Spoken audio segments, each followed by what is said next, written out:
Soraya Fonseca pergunta: o suicida tem menos misericórdia que um pedófilo ou um estuprador? Irmãzinha, boa noite. Olha, o suicida, como você acabou de chamar, é um irmão que desencarnou, como qualquer outro, numa experiência diferente dos outros que desencarnaram por doença, por acidente. Todas as formas de morte são instrumentos. O suicida, ele não é um covarde, como nós chamamos, ele não é um corajoso, ele é um espírito muitas vezes em desespero, muitas vezes acometido por loucura, muitas vezes acometido por doenças psicológicas, que nós sabemos que hoje tem mais de 300 catalogadas.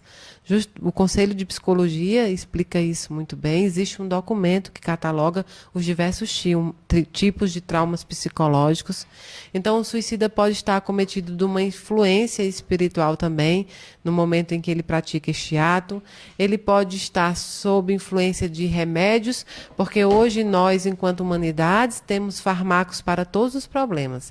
Nós não buscamos resolver mais os nossos problemas, a esses que podem ser resolvidos. Nós buscamos remédios que tragam a cura de forma instantânea, remédio que use-se como muleta para fugir muitas vezes desses argumentos.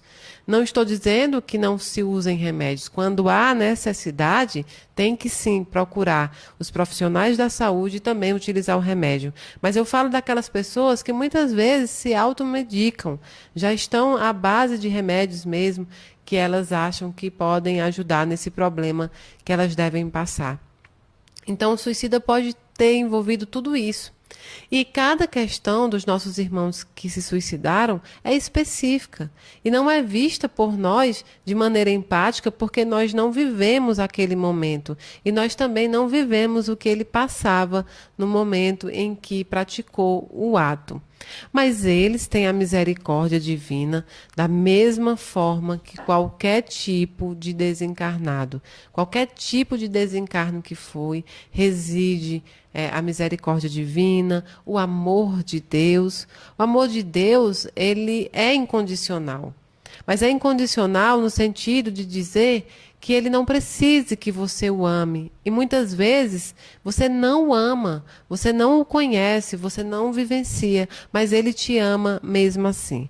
A condição dele não é que você o ame. Por isso que se chama incondicional. Mas, logicamente, ele nos impõe regras, nos impõe caminhos que devemos seguir.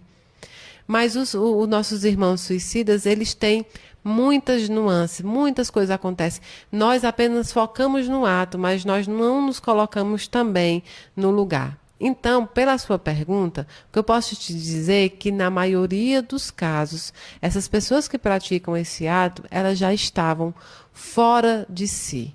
O número de irmãos que tiram a própria vida de forma premeditada, consciente, é pequeno ao se comparar com os irmãos que estavam sob influência, sobre remédio e também sobre um momento de desespero, do que Allan Kardec e os espíritos chamavam de loucura, tá bom? Os nossos outros irmãos que você citou aí são pessoas que passaram as experiências terrestres com muitos problemas, problemas também que podem ser psicológicos, psiquiátricos e também espirituais e falha de caráter também. Mas todos, exatamente todos, têm o dom de modificar os seus atos, tem segunda, terceira, quarta chance por Deus, mas também tem que resgatar todas essas faltas. A Terra, o planeta Terra é um restaurante e você não sai sem pagar o que você comeu, tá bom? Aí reside a justiça divina, mas a justiça divina reside em cada um separadamente. Cada espírito, uma vivência diferente, tá bom? Thaís pergunta: Mayra, como podemos saber sobre colônia espiritual que nosso ente está? Talvez ela esteja perguntando sobre qual colônia espiritual o ente de você pode estar, né?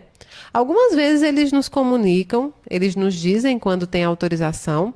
Muitas vezes os mentores também, pelo menos eu posso falar pelos psicógrafos, né?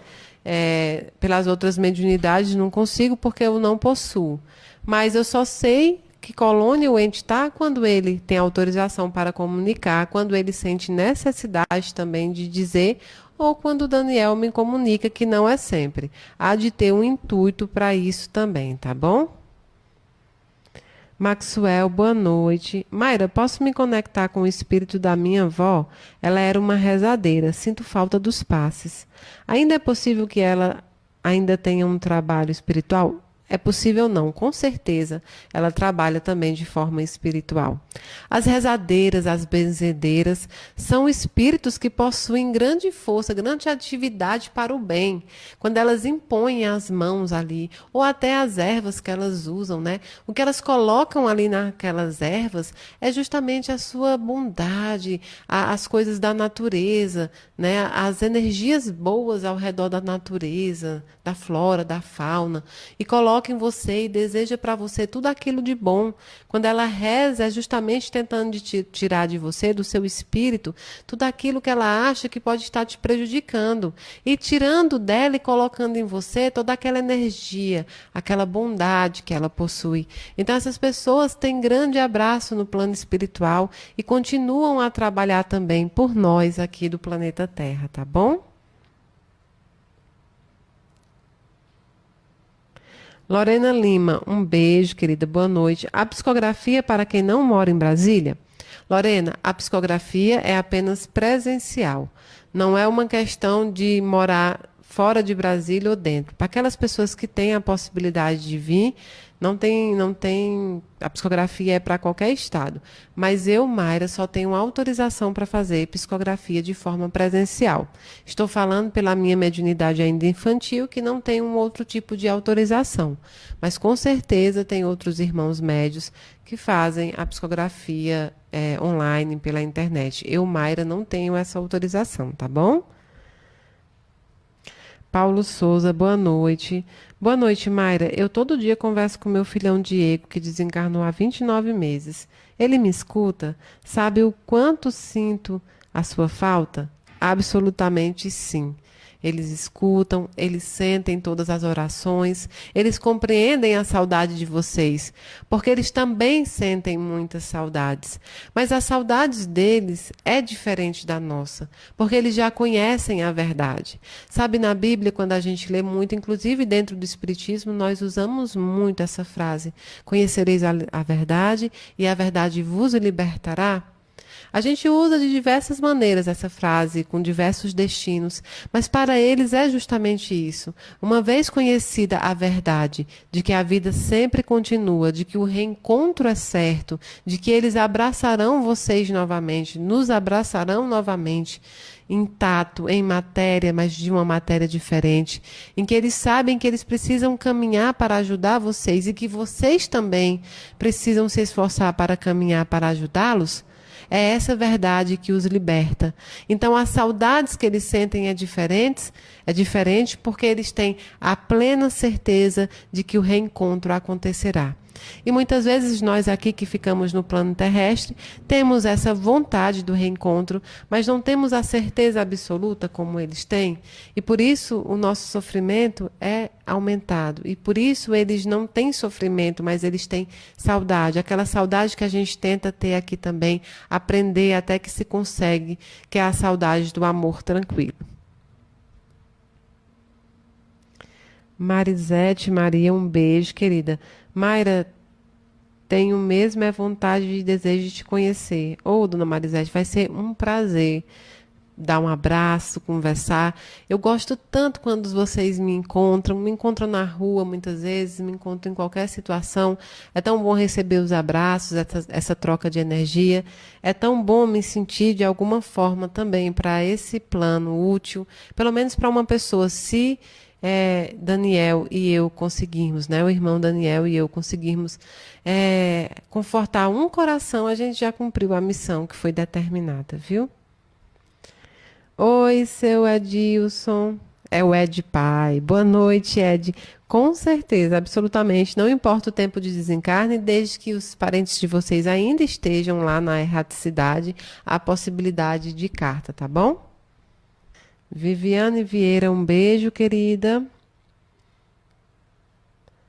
É verdade que Salmos 10, lendo em voz alta, a pessoa sente a presença dos nossos entes queridos? É possível que aconteça mesmo. É possível que você sinta a presença do seu ente querido, mas não é só com Salmos 10. É quando você senta na cama e a saudade está apertada e você começa a conversar com ele. É quando você está orando a Deus e pedindo que Deus os aproxime também, porque você está com muita saudade. É quando você canta aquela música preferida dele, que traz ele mais próximo de você. É quando você faz aquele bolo e lembra dele. É quando você vai passar por uma loja de esporte e está lá a camisa que ele gostava. Então é possível que você sinta a presença dele sempre que você mandar para ele toda essa energia de amor, toda essa energia dessa saudade, essa saudade que é favorável a eles, não a saudade da revolta, mas a saudade de quem sente falta do carinho, do cheiro, do colo, tá bom? Carla Maria, oi, dona Carla, boa noite. Mayra, querida, no dia do desencarne do Guilherme, eu senti uma angústia muito grande. Senti que ia acontecer algo com ele. Liguei e pedi para ter cuidado. Eu pressenti o que ia acontecer? Beijo. Dona Carla, é possível que sim. Muitas vezes os nossos mentores, eles começam a nos preparar para o que venha a nos acontecer. Provavelmente a senhora não conseguiria impedir de nenhuma forma, porque foi chegado o momento.